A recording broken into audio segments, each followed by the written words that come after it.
সীমান্ত রেখা থেকে 50 kilometre BSF এর দায়িত্বে। আর অনুপ্রবেশ ইস্যু হলে তখন বিজেপি আর অমিত শাহ তখন সেটা অন্যদিকে ঘোরাবেন। কেন ঘোরাবেন? কিসের জন্য ঘোরাবেন? মিশন, কখনো কুৎসা, কখনো এজেন্সি, কখনো টাকা আটকানো, কখনো নির্বাচন কমিশন, এগুলো করে বেড়াচ্ছেন। আপনি যাই করে থাকুন, দিনের শেষে বাংলার মানুষের মন আপনারা স্পর্শ করতে পারবেন। তার সঙ্গে ধর্ম, কে হিন্দু, কে মুসলমান, কে খ্রিস্টান, এই কথাগুলো আসছে কোত্থেকে? ফলে এরা মানুষকে এই এসআইআর, সেখান থেকে এনআরসি, অমুক তমুক, গোটাটা ধর্মের ভিত্তিতে ভাগাভাগের একটা চেষ্টা করছে। আপনি যদি বিজেপির পাল্লায় পড়ে সিএ ক্যাম্পে যান, আপনি কিন্তু নিজেই নিজের অজান্তে বিরাট বিপদে পড়ে গেলেন। কারণ আপনি স্বীকার করে নিচ্ছেন যে আপনি ভারতবর্ষের নাগরিক নন। বাংলায় এখন এজেন্সি ঘোরাঘুরি করলেই মানুষ পরিষ্কার বুঝতে পারেন সামনে ভোট আসছে। বাংলাদেশ থেকে এখানে কেউ ঢুকেছেন, একজনও যদি ঢুকে থাকেন, তো তাহলে তার দায় এবং দায়িত্ব, কৈফিয়ত দেওয়ার দায়িত্ব তো অমিত শাহের, পাহারা দেওয়ার দায়িত্বটা অমিত শাহের দপ্তরে। তারা এখানে বড় বড় কথা বলছেন কেন?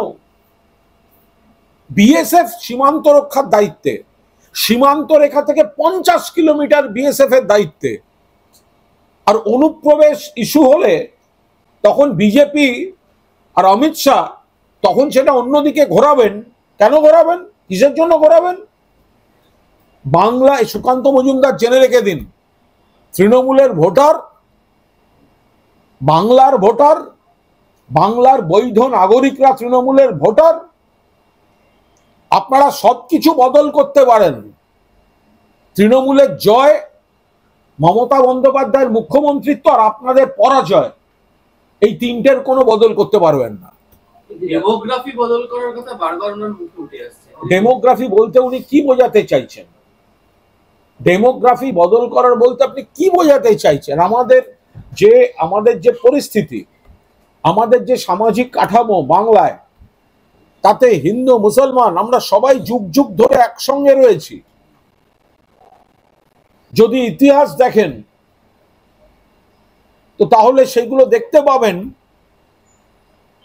কোন কোন কারণে যুগে যুগে কি ধরনের সমস্যা তৈরি হয়েছিল।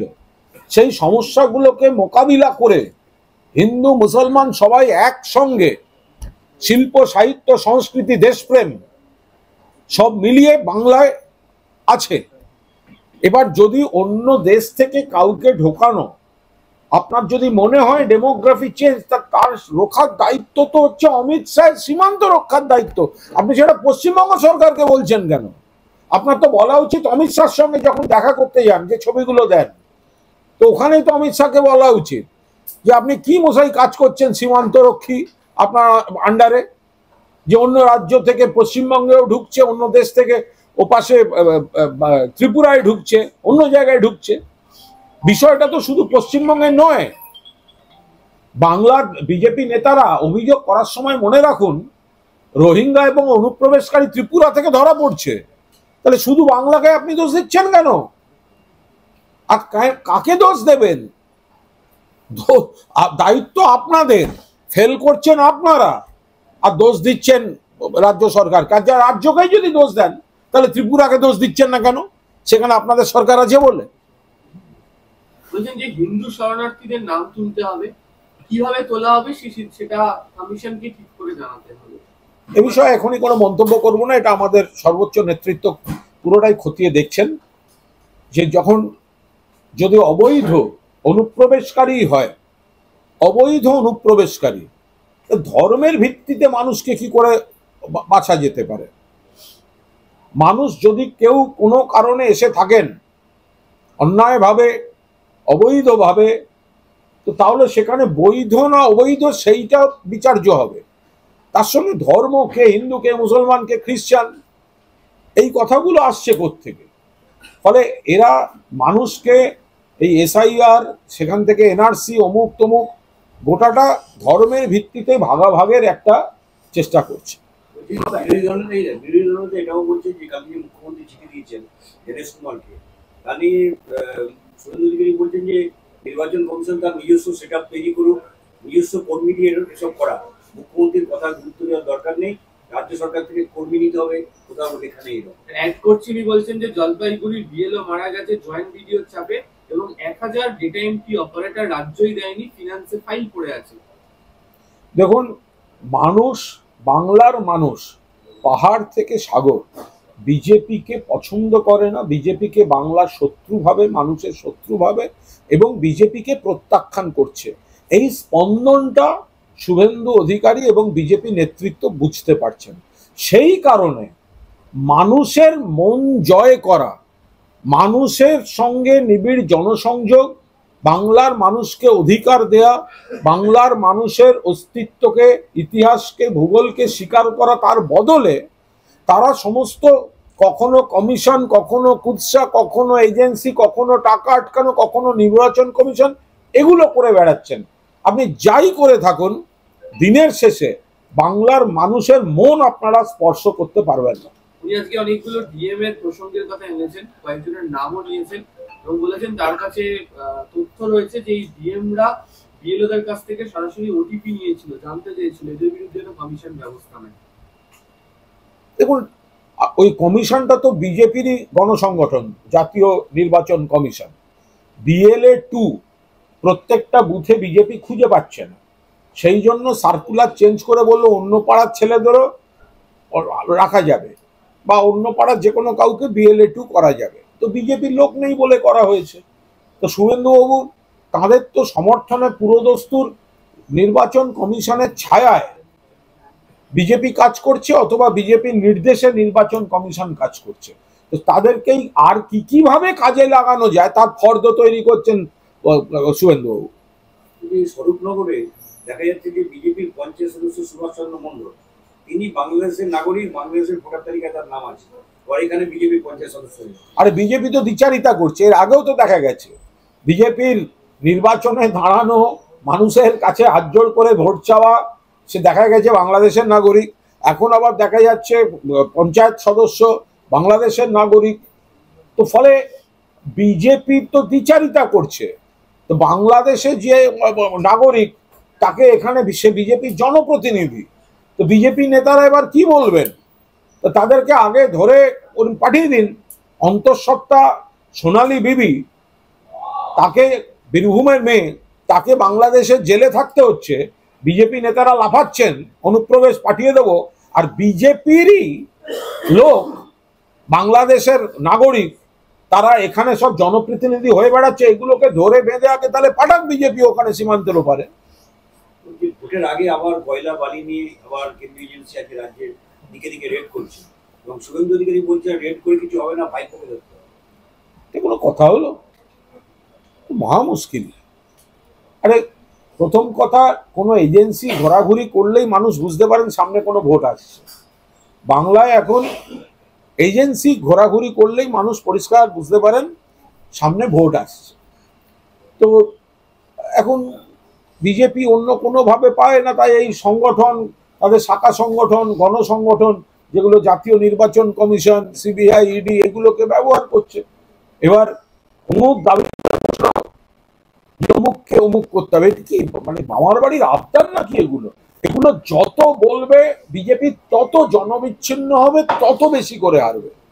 আবার সুকান্ত মজুমদার এটা নিয়ে বলছেন যে এই কালো রং লেগে থাকে না কয় লাখ টাকায়, তাই ইডিকে একটু টাইম লাগবে, কিন্তু বাংলার মানুষের মনের ইচ্ছা খুব তাড়াতাড়ি পূর্ণ হয়, মানে ইঙ্গিত দিচ্ছে। দেখুন, সুকান্ত বাবুরা বাংলার মানুষের অধিকার, প্রাপ্য, বকেয়া, সম্মান, অস্তিত্ব, সংস্কৃতি, ইতিহাস, ভূগোল, সেগুলোকে অপমান করছেন, উপেক্ষা করছেন, বঞ্চনা করছেন, প্রতিহিংসা দেখাচ্ছেন। তার বদলে যতবার এই ধরনের ঘটনা ঘটতে যাবে, ততবার এই ধরনের আপনারা যত কথা বলবেন আর বঞ্চনার ঘটনা, অপমানের ঘটনা ঘটবে, তত বেশি করে বাংলার মানুষ নো ভোট টু বিজেপি, তত বেশি করে বাংলার মানুষ একজোট হবেন। বনগাঁতে কর্মসূচি মমতা বন্দ্যোপাধ্যায়, আবার সোমবার সাংগঠনিক বৈঠকে অভিষেক বন্দ্যোপাধ্যায়। একদিকে যেমন এসআইআর, এগুলো আমাদের সাংগঠনিক বিষয়, কর্মসূচি, এটা তো একটা বড় দল, এত বড় রাজ্য, সেখানে এই যে বিএলএদের সঙ্গে BLA 2 তারা থাকবেন, BLA 1 তাদের নিয়োগ করবেন, এগুলো তো আমাদের সর্বভারতীয় সাধারণ সম্পাদক অভিষেক বন্দ্যোপাধ্যায় খুব সুন্দর করে বুঝিয়ে বলে দিয়েছিলেন, এবং গোটা পার্টিটা রাস্তায় আছে। বিজেপি বা CPM এর মতো হাল নয় যে কখনো BLA 2 খুঁজে পাচ্ছে না প্রত্যেক বুথে। তো এখন সেই জায়গায় দাঁড়িয়ে তার পর্যালোচনা, তার পরবর্তী করণীয়, সেগুলো তো পার্টি নিশ্চয়ই তার পার্টির কাজগুলো, সে ইনস্ট্রাকশন এবং পর্যবেক্ষণের পর একটা ইনস্ট্রাকশন, সেগুলো তো হবে। তো মমতা বন্দ্যোপাধ্যায় জোড়া কর্মসূচি নিচ্ছেন বনগাঁতে যাচ্ছেন, একটা মিছিল করবেন, আবার মিটিংও করবেন। একটু অ্যাড করবো, ওখানে তো বিজেপি সক্রিয় আছেই, শান্তনু ঠাকুরের ওখানে বাম কংগ্রেসও মতুয়াদের সঙ্গে কে সক্রিয়? শান্তনু ঠাকুর সক্রিয় হয়েছে, উনি তো টেন্সের ধারে আছেন। না, আপনি বলুন বিজেপির, আপনি কেন বললেন শান্তনু ঠাকুর সক্রিয় আছে? যে লোকটা পোস্ট দিচ্ছে টেন্সের ধারে, আপনি বুঝিয়ে ছাড়বেন যে ও মতুয়াদের স্বার্থে বনগায় সক্রিয় আছে। ওকে টেন্সের ধারে ক্যাম্প করতে গেছে? মতুয়া সম্প্রদায় যারা অস্তিত্বের সংকটে ভুগছে বিজেপির জন্য, সেই সময় তাদের ভুল বুঝিয়ে ভোট পাওয়া একটা লোক, সে গিয়ে বসে আছে টেন্সের ধারে, আর আপনি বলছেন সে হচ্ছে সক্রিয় আছে। রাজনৈতিক দল মতুয়াদের ওখানে যাচ্ছে, আমি কিছুদিন আগে দেখলাম যে বামেরাও ওখানে গেছে, সুজন চক্রবর্তী। আমরা তো গোড়ার থেকে বলছি মতুয়া সম্প্রদায়কে, আমরা বারবার বলছি তাদের আমরা শ্রদ্ধা করি, সম্মান করি। মমতা বন্দ্যোপাধ্যায় বড় মাকে মায়ের মতো শ্রদ্ধা করতেন, বারবার তিনি সেটা প্রমাণ করেছেন, দায়িত্ব পালন করেছেন, অসুস্থতার খবরে ছুটে গিয়ে ব্যবস্থা করেছেন। কিছু লোক, কিছু মানুষ কিছুদিনের জন্য মতুয়াদের কিছু অংশকে ভুল বুঝিয়ে বিভ্রান্ত করে দিয়েছিল। এবার তারা বুঝতে পারছেন বিজেপির এই SIR এবং NRCর এইসব খেলাগুলো, এগুলো মুখে এরা বলছে হিন্দু হিন্দু হিন্দু হিন্দু, কিন্তু রাজবংশী থেকে মতুয়া এদের নানা সংকট তৈরি করে ছেড়ে দিয়েছে বিজেপি। আজকে বলছে আমরা CA এর ক্যাম্প করছি। আপনি ক্যাম্প করলে, আপনি যদি বিজেপির পাল্লায় পড়ে CA ক্যাম্পে যান, আপনি কিন্তু নিজেই নিজের অজান্তে বিরাট বিপদে পড়ে গেলেন। কারণ আপনি স্বীকার করে নিচ্ছেন যে আপনি ভারতবর্ষের নাগরিক নন। আপনি বিজেপির CA ক্যাম্পে যাওয়ার অর্থ আপনি স্বীকার করে নিচ্ছেন যে আপনি ভারতবর্ষের নাগরিক নন। তারপর আপনি যাবেন কোথায়? ফলে মতুয়াদের এই যে একটা সংকট তৈরি হচ্ছে, তৃণমূল কংগ্রেস পাশে আছে, মমতা বন্দ্যোপাধ্যায় চিরকাল ছিলেন, আছেন, অভিষেক বন্দ্যোপাধ্যায় আছেন, সমস্ত গোটা পার্টিটা রয়েছে, এবং মমতা বন্দ্যোপাধ্যায় তাদের পাশে ছিলেন, আছেন এবং থাকবেন। এটা সেই জন্য ওখানে তার কর্মসূচি, মাননীয় মুখ্যমন্ত্রী ওখানে কর্মসূচি মানুষকে সরাসরি পরিস্থিতিটা বোঝাবেন যে বিজেপির জন্য তারা বিপদে পড়ছেন, আর পাশে আছেন মমতা বন্দ্যোপাধ্যায়। সিবি আনন্দ বোস তিনি জলপথে হাওড়ার সাকরাইল এই সমস্ত গ্রামে কিছু মানুষের সঙ্গে কথা বলেন। উনি কেন গেছেন সেটা বলতে গিয়ে বলছেন যে সরকারি প্রতিবেদন, প্রশাসনের প্রতিবেদনের উপর ভিত্তি করে বিশ্বাস করা সবসময় ঠিক না, আমি গ্রাউন্ড জিরো এসে বাস্তব ছবিটা দেখতে চাই। তাহলে ওনার গঙ্গার দূষণ দেখার জন্য যে কেন্দ্রীয় সরকার ঠিক কাজ করছে না, তাহলে তো ওনার গঙ্গাটাকে সাঁতরে পার হওয়া উচিত ছিল। উনি যদি ঘটনাস্থলে বা যা যা অভিযোগ আছে, রাজ্যপাল বলছেন আমি অমুক জায়গায় যেতে চাই, আমি সাঁতরাগাছিতে গিয়ে দেখবো না সাঁকরাইলে গিয়ে দেখবো ওখানে কি সমস্যা। আরে গঙ্গাতেও নানা সমস্যা আছে, কেন্দ্রীয় সরকার গঙ্গার প্রতি সঠিক ভূমিকা পালন করছে না। তাহলে রাজ্যপাল যদি সব ঘটনাস্থলেই যাবেন, তাহলে গঙ্গাটা তো সাঁতরে পাওয়া উচিত ছিল। উনি বুঝতে পারতেন জলের কোয়ালিটি, উনি বুঝতে পারতেন যে ওখানে কেন্দ্রীয় সরকারের এই গঙ্গার প্রতি কি কি দায়িত্ব পালন করা উচিত। উনি সাঁকরাইল গেলেন, ওনার তো গঙ্গাটা সাঁতরে পার হয়ে যাওয়া উচিত ছিল। এইভাবে ঘুরপথে গঙ্গার সমস্যাটা এবং কেন্দ্রের গাফিলতি না দেখে উনি সাঁকরাইলে ওনার বেড়াতে যাওয়া ঠিক হয়নি। আমি জানি না কোনো পিকনিক স্পট দেখতে গেছিলেন। সেই সঙ্গে উনি এটাও বলছেন যে রাজ্যপাল কেন্দ্র রাজ্যের মধ্যে একটা রামধনু, রাজ্যপালের ভূমিকা খুব একটা সহজ নয়, সংবিধান রক্ষা করেন, আবার আইন অনুযায়ী কাজ করতে। আরে রামধনু বৃষ্টির পরে ওঠে, রামধনু বৃষ্টির পরে ওঠে, এবং রাজ্যপাল তার যে দায়িত্ব সেটা সংবিধান একদম মেপে দিয়েছে। তিনি সেটার বাইরে গিয়ে এই কাজটা করতে পারেন না। তিনি হয়তো তার যারা নিয়োগকর্তা অর্থাৎ ভারতীয় জনতা পার্টি, তাদের রাজনৈতিক উদ্দেশ্য চরিতার্থ করতে তিনি যখন দেখছেন যে বাংলায় বিজেপি সেই অর্থে কোনো মুখ পাচ্ছে না, নেতারা ব্যর্থ, তখন ওনার মনে হচ্ছে উনি হয়তো একটা কার্যনির্বাহী সভাপতি গোছের একটা রোল প্লে করতে চাইছেন। তো সেই জন্য তিনি এইসব কাজকর্ম করে বেড়াচ্ছেন। সংবিধান ওনার দায়িত্বটা অত্যন্ত স্পষ্টভাবে, কোথায় থাকেন রাজ্যপাল যখন বাংলার শ্রমজীবী মানুষ কাজ করে 100 দিনের টাকা পায় না? উনি কি ডাকপিয়ন না পোস্ট অফিস যে দুটো শুধু চিঠি ফরওয়ার্ড করছেন? কেন গিয়ে দিল্লিতে টাকা আদায় করে আনেন না? কেন কোর্ট থেকে আদায় করতে হয় তারপরেও দেয় না? উনি কি ডাকপিয়ন? চিঠি ফেলতে যাই আমরা রাজভবনে, তখন ওনার দায়িত্ব পালন কোথায় থাকে? কেন রাজ্যপাল আদায় করে আনতে পারেন না? কেন কোর্টকে হস্তক্ষেপ করতে হয়? কেন কোর্ট নির্দেশ দেয় এবং তারপরেও দেয় না? কেন্দ্রীয় সরকার আবাসের টাকা দেয় না, 1,95,000 কোটি টাকা দেয়নি। কোথায় থাকেন তখন যখন ওই বিজেপির সমস্ত ওই অদ্ভুত আতপাগলা দু একটা লোক, বাংলা বলে কোনো ভাষা নেই, তখন কোথায় থাকেন রাজ্যপাল? স্লেট পেন্সিল নিয়ে এক সরস্বতী পুজোর দিন বাংলা শিখতে বসেছিলেন, একটা টুইট করেননি তো কখনো? পড়া ধরতে যাবো রাজভবনে, বাংলা কতটা শিখেছেন? 2 বছর 3 বছর হয়ে গেছে স্লেট পেন্সিল, এখনো কি স্লেট পেন্সিল চলছে নাকি অন্তত খাতাপত্রে লিখতে পারছেন? তো বাংলা ভাষাকে যখন অপমান করছে একটা স্টেটমেন্ট দিতে পারলেন না?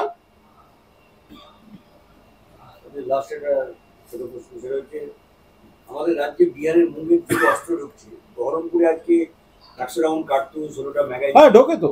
10,000 টাকা বিহার বা প্রতিবেশী রাজ্য থেকে এ রাজ্যে অস্ত্র ঢোকার অতীতেও ঘটনা ঘটেছে, সেগুলো অনেক কমেছে, এখনো করছে কিছু অন্য দল, কিছু দুষ্কৃতী, যেগুলো ওই দিক থেকে এদিকে এসে অপকীর্তি করে চলে যাচ্ছে।